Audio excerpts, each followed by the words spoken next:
It was 2 a.m., and I was sitting alone in a hospital pumping room. The air smelled like antiseptic and stale coffee. And the only sound was the mechanical hum of the machine. My name is Lauren. And I'm 34. My son, Leo, was one floor below me, in the NICU, fighting for his life. He'd arrived at just 27 weeks. A tiny 2-pound, 1-ounce little bird. I was exhausted, terrified, and I needed my family. My hands were shaking when I texted our image-obsessed Boston family group chat. Leo is having a hard night. Please, just pray for him. Minutes later, my phone buzzed. It was from my Aunt Rebecca, our family's matriarch. It wasn't a text. It was a photo of her, smiling in a ball gown on a stage, perfectly posed. The caption read, "So proud to represent our family at the Children's Hospital Foundation Gala #GivingBack. Have you ever had your deepest crisis ignored? Or worse, used as a photo op by the people who were supposed to care the most? Let me know your story in the comments." That picture, it wasn't just a disconnected take reply. It was a message. It was a symptom of my entire life with them. See, in my family, we weren't just a family. We were an institution. An old money Boston name. Obsessed with pedigree. Philanthropy. And above all, the image. Our lives were run from the immaculate, mahogany-paneled office of the Family Foundation, and its unofficial CEO was my Aunt Rebecca. Rebecca, my mother's older sister, had taken charge after my mom passed. She wasn't warm, she was efficient. She managed the family's reputation like a hawk, and anything that didn't fit the narrative of perfect, charitable, and strong was, well, it was a problem to be managed. My husband, Ryan, an architect, was a solid match.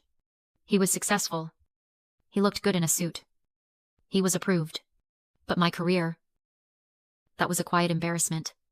I'm a grant writer. I work for messy nonprofits. The ones dealing with addiction, homelessness, domestic abuse.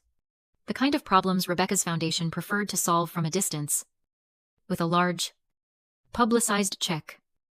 Not by getting your hands dirty. Lauren is the sensitive one, Rebecca would say at family dinners, which was code for unstable and a bit of a disappointment. My greatest failure, in their eyes, was my struggle to provide the next heir. Ryan and I had tried for years. We'd suffered through 2 devastating miscarriages. Each time, the family's response was quiet, clinical. They were unfortunate events, private matters to be hidden away. As if my grief was a social inconvenience. When I announced I was pregnant with Leo, Rebecca's response was a thin smile. Well, let's just hope you can be calm this time, dear, for the baby's sake. That's why the silence after Leo's birth was so deafening. The emergency C-section. The terror of him being born at 27 weeks. This was my ultimate failure. It was messy. It was dramatic. It was everything our family was not supposed to be. And that picture from Rebecca wasn't just an oversight. It was a statement. I am at a gala, projecting our family's strength. You are in a hospital, projecting weakness. Get yourself under control. I knew, in that moment, I was completely and utterly on my own. Those first few weeks turned into 5 agonizing weeks of total isolation. My world shrank to the size of Leo's incubator. The NICU is a foreign planet.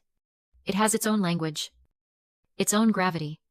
You learn to speak in grams and milliliters. You learn to read the heart monitor, to know which alarms mean he's just forgetting to breathe and which ones mean run. Leo was so small, just 2 pounds and 1 ounce. His skin was like paper. I would sit by his incubator for 12 hours a day, reading him books I was supposed to be reading in his nursery at home. And the silence from my family was deafening. I would send updates to the group chat. Leo gained 20 grams today.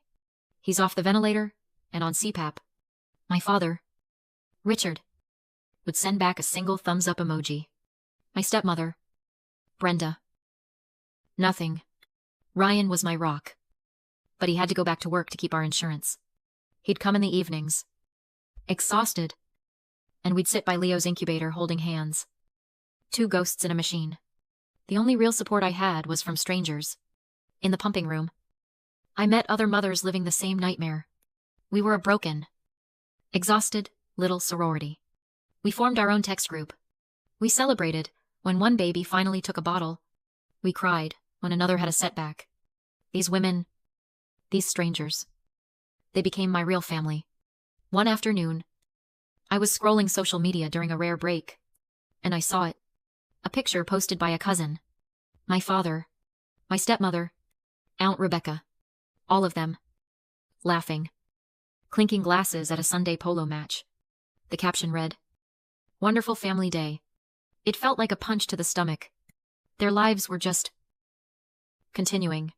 Polo matches, dinners, concerts. It was like I had never existed.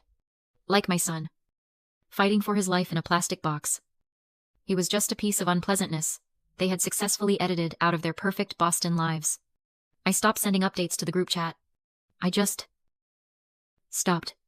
The question that was eating me alive wasn't will my son survive? It was why. Why do they hate me so much? I couldn't understand how people could be that cruel. I had no idea.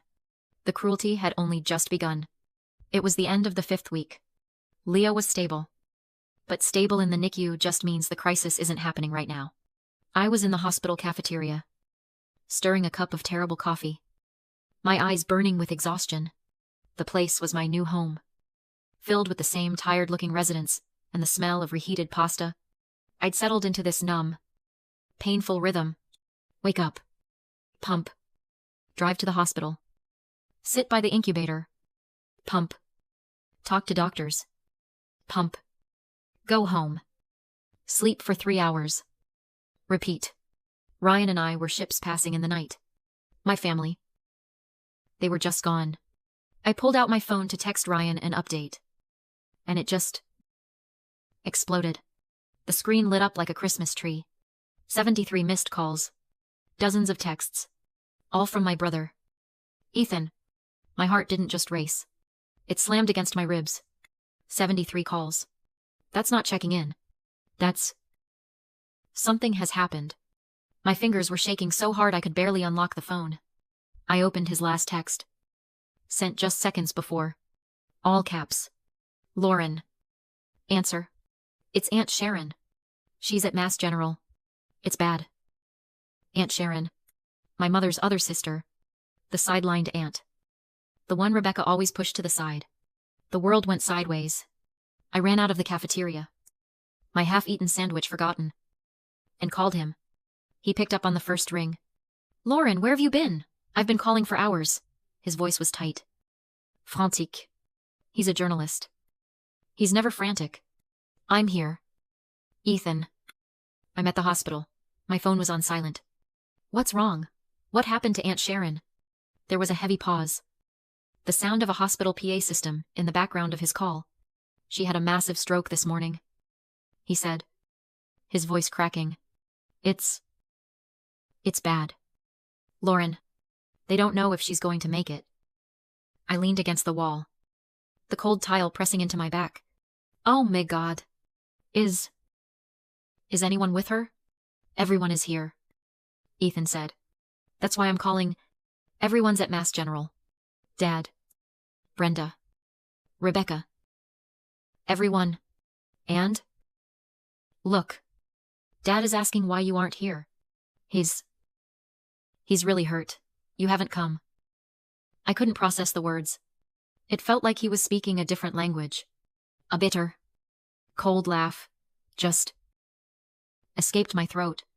It sounded like a bark. He's hurt. He's hurt that I'm not there. Lauren. What? Yeah, your aunt is. Ethan. I cut him off. My voice dangerously quiet. Where has he been? Where has any of them been? No one has been here. For 5 weeks. I have a son in the NICU. And not one person has come. Not Dad. Not Brenda. Not Rebecca. No one. Not a call. Not a visit. Nothing. The silence on the other end of the line was absolute. I could just hear him breathing. Processing. What he finally said. His voice completely changed. The panic was gone, replaced by a cold, sharp confusion. What are you talking about? That? That can't be right. It is. Ethan. I've been alone. But. Lauren. Aunt Rebecca told us she's been coordinating meals for you. She said she's been visiting you. Sitting with Leo so you could rest. She said. She said you were completely overwhelmed and told everyone you wanted 0 visitors. She said she was handling everything. Ethan came to the NICU the next day. He's a journalist. So he's trained to be skeptical. To dig. But when he stood over Leo's incubator, all of that melted away. I watched him scrub his arms raw for 3 full minutes. Just like the nurses tell you to. He looked terrified, to even breathe near his nephew. Oh. Lauren. He whispered. Just looking at this tiny 2-pound fighter. He's perfect. I can't believe. He couldn't finish the sentence. He just reached one finger through the porthole of the incubator and gently touched Leo's foot. After a few minutes, I led him to the gray, windowless family room. I talked to Dad, he said, his voice flat and hard. The journalist was back. I went to their house last night after leaving Mass General. I asked him point blank. I just waited. It's so much worse than we thought. Lauren. This wasn't just, Lauren needs privacy. She went scorched earth. I didn't understand. What did she do? Ethan. He ran his hands through his hair. She told Dad that you were suffering from severe postpartum psychosis. She told him the hospital's doctors were worried about you. That they had advised a total visitor ban for your own mental stability. She told him you were unstable. A danger to yourself, and maybe even to Leo. The air left my lungs. It was a physical blow. She said what? She used your depression after the miscarriages as proof. Ethan continued, his voice thick with disgust. She told Dad you were fragile and not in your right mind. She convinced him that by staying away, he was protecting you. He was following doctor's orders. I saw it all. In that horrible, clarifying instant. The thumbs-up emojis. The silence. It wasn't just neglect. It was a lie. A clinical, malicious, calculated lie. She had painted me as a crazy, hysterical new mother to contain the family embarrassment. To keep the perfect family image intact. And in that moment, I finally understood why. It's a classic psychological control tactic. It's called being a narcissistic gatekeeper. Rebecca had built her entire identity around being the family's center of gravity. She created a hub-and-spoke system where all information had to go through her. By controlling the communication, she controlled the family. She didn't just isolate me, she isolated everyone from me. It wasn't enough for me to be the sensitive one. She had to paint me as the unstable one. Because that reinforced her own position as the stable, capable matriarch. It wasn't just jealousy. It was a cold, systematic move to maintain power. She was protecting the foundation. The family name. My suffering wasn't a tragedy to her. It was a liability. She's been gaslighting our entire family for years, Ethan said, as if reading my mind. I never saw it until now. I looked at my brother, and the fog of grief and confusion I'd been in for 5 weeks finally cleared. It was replaced by something cold and hard and sharp. Set up a call. Ethan. I said. What? Set up a video call. With all of them. I want them to see me. I want them to see my son. And I want to see her face when I ask her. Ethan set up the call for that evening. He used his laptop. Setting it up, in the small, beige family room, just outside the NICU doors. My hands were steady. The woman who had cried herself to sleep for 5 weeks was gone. In her place was someone I didn't even recognize. Someone who felt cold, clinical. Ethan hit the call button. A second later, their faces flickered onto the screen. They were all there, crowded into Aunt Sharon's hospital room at Mass General. My father, Richard, his face looking 10 years older. My stepmother, Brenda, wringing her hands. And in the back, her arms crossed, was Aunt Rebecca, her expression carefully neutral. like a CEO observing a hostile negotiation. Lauren, my father began, his voice thick and trembling. Lauren, Ethan told us. We had no idea. First, I said, and my voice was so cold, it startled, even me. Look at him. I picked up the laptop and walked the few feet to the large viewing window of the NICU. I angled the camera at the tiny incubator in the corner. At the blue billy lights. At the nest of wires. This is your grandson. Dad. This is Leo. He is 5 weeks old. He weighs 2 pounds and 1 ounce. And for 5 weeks, he has fought for his life. Alone. And you? You believed a lie. You believed I was crazy. Because it was easier than picking up the phone and calling me yourself. My father's face just crumpled. He put his head in his hands. Brenda was openly sobbing. But then, Rebecca's voice cut through. Sharp. Impatient. And angry. Lauren. You are being hysterical. She snapped. This is exactly the kind of drama we were trying to avoid. You were unstable. You are unstable. We were respecting the doctor's wishes.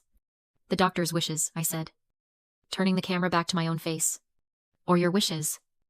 Rebecca, you never spoke to a doctor. You never came here. You never made a single call. I was protecting this family, she shot back. Her mask of composure, finally cracking. Protecting your father from your emotional breakdowns. Someone had to manage the situation. Manage? I almost laughed. Is that what you were doing at the Children's Hospital Gala? Was that managing the situation? Tell me. How did that picture feel? Rebecca, when you were on that stage, accepting applause for your generosity. I leaned in close to the camera, and the entire room went silent. How did it feel? Knowing my son was on a ventilator just a few miles away, you didn't just lie. You performed. You used my son's crisis as a prop for your reputation. You didn't protect this family. You protected your image. My father looked up, his eyes wide. First at me, and then turning slowly to look at Rebecca. The shock on his face wasn't just guilt anymore. It was comprehension. He finally saw her. Rebecca's face, for the first time in her life, was pale, with rage and fear. She had been exposed. She opened her mouth, but nothing came out. She was silenced. And in that silence, I finally had all the peace I needed. I reached over and ended the call. The aftermath of that call wasn't loud. It was a deafening, heavy silence. The next morning, my father, Richard, and my stepmother, Brenda, were waiting outside the NICU doors when I arrived. They looked broken. My father, who I had only ever seen in a crisp suit, looked like he hadn't slept in days. His eyes were red. Lauren, he started, his voice thick. We came to meet our grandson. There were no excuses. No justifications. Just a deep, profound shame. I nodded once, and led them to the sink. They scrubbed their arms for 3 full minutes, just like Ethan had. I watched my father, this powerful Boston figure, stand over Leo's incubator. And for the first time, I saw the man, not the image. He was just a grandfather, full of regret. He's beautiful. Lauren, Brenda whispered, tears streaming down her face. He's perfect. It wasn't a fix. It wasn't forgiveness. Not yet. But it was a start. Our relationship will be built on truth from now on. I told them later. Not on image. Or it won't be built at all. My father just nodded, his eyes never leaving Leo. After 10 long, grueling weeks, Leo came home. He was still tiny, barely 5 pounds. But he was a fighter. About a week after we got him settled, our apartment intercom buzzed. It was Aunt Rebecca. She hadn't called. She hadn't texted. She just appeared. Lauren, darling, buzz me in. Her voice crackled through the speaker. I have a little something for Leo's trust fund. From the foundation. I looked at Ryan, who was holding our sleeping son. I walked to the intercom, my hands steady. We don't need a donation. Rebecca, The silence was immediate. "Excuse me." Her voice was sharp. I insulted. "I am your aunt. I am family. Let me in." I pressed the button one last time. My voice clear and final. "No. Rebecca. You are a relation. My family is inside this house. You are not welcome here." I disconnected the call. She buzzed again. And again. And then she was gone. We held Leo's first birthday party in our small apartment. It was loud. And messy. And full of love. My brother, Ethan, was there, holding Leo up like a trophy. My sidelined Aunt Sharon, now recovered and smiling, was telling him stories. My 3 NICU mom friends, the women who had become my sisters in that sterile, terrifying place, were there with their own miracle babies. And my father and Brenda were there. They weren't holding court like they used to. They were just there, present, quiet. My father was on the floor, helping Leo unwrap a gift. I looked around at this group, this patchwork of people, and I realized what I had learned. We're all taught that family is an unconditional obligation, that blood is everything. But it's not an obligation. It's a title. It's a title that has to be earned. Through love. And respect. And action. Walking away from a toxic blood relation isn't an act of failure. It's not abandonment. It's a courageous act of self-preservation. It's the moment you finally decide that you and your new little family deserve peace more than you deserve that pain. Have you ever had to redefine what family means to you? Who is your chosen family that showed up when it mattered most? Please share your experiences in the comments below.